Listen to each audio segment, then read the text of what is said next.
Hi there, I'm Sipka, and this is the Apatros Review. Now in this episode we'll take a look at a 1978 Star Wars knockoff, an Italian one called The War of the Robots. Now this is an Italian film, obviously, and was directed by Alfonso Brescia, who in the credits is listed as Al Bradley. Bradley spelled in a pretty awkward way. Now the film had its original release in Italy on 21st of April 1978. And it was directed by Alfonso Brescia, written by Alfonso Brescia and Aldo Crudo, produced by Luigi Alessi, and the cast includes Antonio Sabato Sr, Yanti Summer, Aldo Canti, who is listed as Nick Jordan, Melissa Longo, and Roger Brown. Now, when George Lucas unleashed Star Wars Episode 4: New Hope onto an unsuspecting world all the way back in 1977, creating an absolute juggernaut of a fantasy franchise, it sure ain't science fiction, that's for sure. Most people were shocked at what that film did for the film industry, which had only just started embracing the blockbuster filmmaking model for a couple of years then, starting with Jaws. But as for the Italians, well, those guys have been making space-oriented adventures since 1960, with films like Spacemen, known internationally as Assignment Out of Space, and by the time of Lucas's classic, had pretty much wore the genre out from their systems. But when the Italians saw exactly how much financial success Star Wars was getting for the box office, they decided, fuck it, we're going back to work, and restarted their space adventures in an effort to try to mockbuster the heck out of Lucas. They were not the only ones doing so. Two of the most notorious offenders here were the Brazilians, who had their own version of Star Wars, when their local comedy troupe Os Trapalhões, the Tramps, made a shot-on-video parody a year later. And despite being rather ghastly in places, this improvised skit comedy vehicle cracked the top 10 in the Brazilian box office. And the Turks, who is now infamous in mockbuster The Man Who Saved the World, commonly known as Turkish Star Wars, despite being a bit of a latecomer arriving in the early 1980s, has earned a formidable reputation in the past decade as both the absolute worst knockoff of Star Wars and also the most awesome mockbuster ever made. I challenge you to sit for that one with a straight face. As for the Italians' second win in making space adventures, the experience of making this kind of stuff actually worked against them somewhat. Since their first run of this kind of thing were reasonably scientifically accurate, but were rather slow-paced and not nearly as spectacular as Lucas' work was. Their attempt at bending their own genre to fit standards they were not exactly prepared to emulate convincingly, it wasn't until the turn of the 1980s that Italian cinema eventually managed to hit its own peak with things like Italian Mad Max knockoffs and that awesome beast that was the Italian zombie film, resulting in films that simply had no power to even compare to Star Wars whatsoever. As for this review subject, The War of the Robots was the third of 4 films, some say 5, made by Alfonso Brescia, one of only 2 Italian hacks who managed to earn the nickname the Italian Ed Wood. The other one was everybody's favorite one-man original Italian asylum mockbuster genius, Bruno Mattei.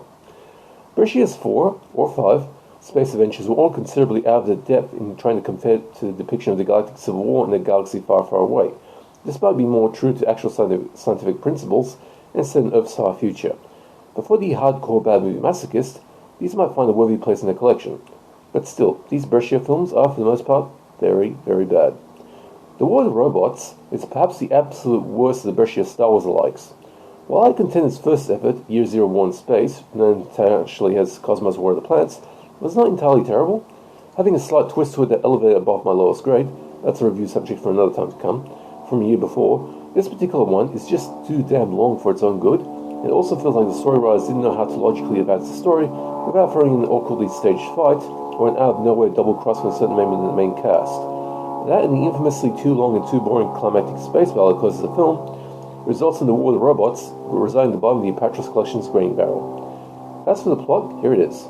A race of aliens, who are all dying from extreme old age due to having depleted their genetic stock, send an army of androids, who all dress in gold-colored uniforms and have blonde Prince Valiant haircuts, to Earth to kidnap a genetic scientist who is on the verge of discovering a way of creating practical immortality.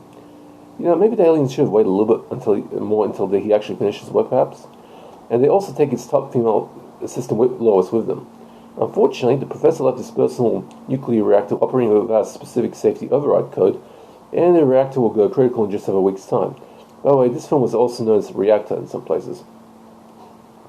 Captain John Boyd, played by Antonio Sabato, the father of Antonio Sabato Jr., who runs one of Earth's best ships, the Enterprise, the Trissi. Yes, same name as the Italian sports apparel company. The reason they named the ship the Trissi was because the Trissi Sports Company had made the rather stylish green and orange anti-radiation spacesuits the crew wear laying the film, but went a little bit too far and actually incorporated their company logo into the suits, and instead of asking them to take the tags off, Brescia simply said, so the fuck what, and simply rolled with it, naming the ship the Trissi Company, and was perhaps the most insane piece of what the fuckery product placement. If Brescia was offended by Trissi's daring, he suddenly got his revenge. Has a bad reputation, this film perhaps taught Trissi a lesson in staying within that station, and whose crew are all aware that one of their own is secretly in love with the Captain Boyd, and the good captain himself is the only one who is unaware of it. This gets used for a rather subtle comedic subplot, as that female crew member will eventually win a chance to realize her crush on her captain, mainly by blasting her rival in submission, but let's not jump too far ahead quite yet. So is given the assignment to rescue the Professor and Lois, who is Boyd's subject of romantic affection, and so off the Trissi goes in pursuit of the alien ships. Eventually, our heroic crew managed to catch up with the mechanical army of Prince Valiant cosplayers and get the Professor's secret override code to save Earth from nuclear disaster. The Professor himself isn't too willing to go back, since aliens who forcibly took him actually gave him an offer he couldn't afford to refuse. I guess being a potential savior to an alien race does have a hell of a perk to it. And it's also in the process saved the lives of a race of marshmallow-eyed aliens who the bad aliens have been doing a CCP organ harvesting job on. Their leader, with his surgically enhanced eyes, deciding to join the Trissi crew, has both thanks, and to save his own life, and also give himself a chance to get his own personal revenge on the bad aliens by kicking their asses in both hand-to-hand combat, laser pistol shootouts, and also proving to be an excellent ship's gunner.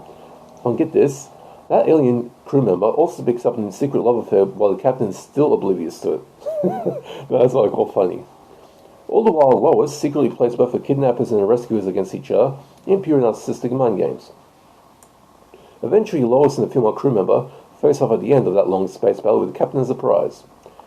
The War of the Robots has some cool features about it that do add to the effect of badassery for hardcore bad movie masochists to brag about. In the annals of bad movies, the Italians are the best. The visual effects are fairly decent for their time in B-grade Italian cinema. Not that great, but at least the Italian children of the day would not be picking apart the quality of the effects too much. The sets are competent enough for their place, and while some might regard laser pistols not featuring visible beams as a detriment, I disagree on that, since the most practical laser weapons do not show their beam as visible light on the laser bolt, since that would rob that bolt of much of its killing power and effective range, as the visible light is essentially wasted energy. With that in mind, those laser pistols that Trissi crew use are very, very powerful and extremely lethal. The laser swords alien robots use are rather cheesy compared to the lightsabers of certain galaxies far, far away, but at least they do the job efficiently, and the children watching this movie will find it easier to play out the battles in this film in the backyard with their own plastic pirate swords. And there are not many places in the world where you can simply place a camera near city streets and convincingly pass it off as the equivalent on another planet.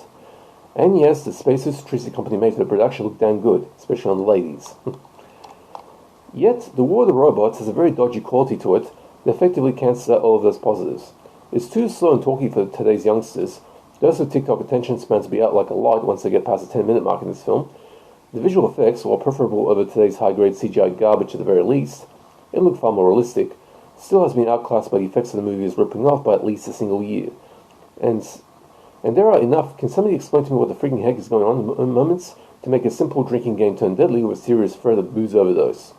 The climactic space battle with the Trissi and his pilots take on the might of the entire alien space armada could have been decent, but Brescia didn't have the resources, nor the applicable talent, to make effective model work, and much of the battle is relayed across by the fighter pilots verbally describing their actions and radar screens, instead of anything remotely exciting. Now that is the sin of this type of movie. Even erotic games in the Third Galaxy had better space fights than this, and that one simply ripped off the visual effects shots from what's considered to be the best Italian knockoff of Star Wars, Luigi Cozzi's cheese classic Star Crash. As a result, this is at the bottom of the barrel with D-, 1 out of 10. Now this might surprise you, but this is meant to be a children's film by Italian standards, so there's no gore in any sort here. Despite the love triangle, no sexual content of any kind. It's basically a PG film.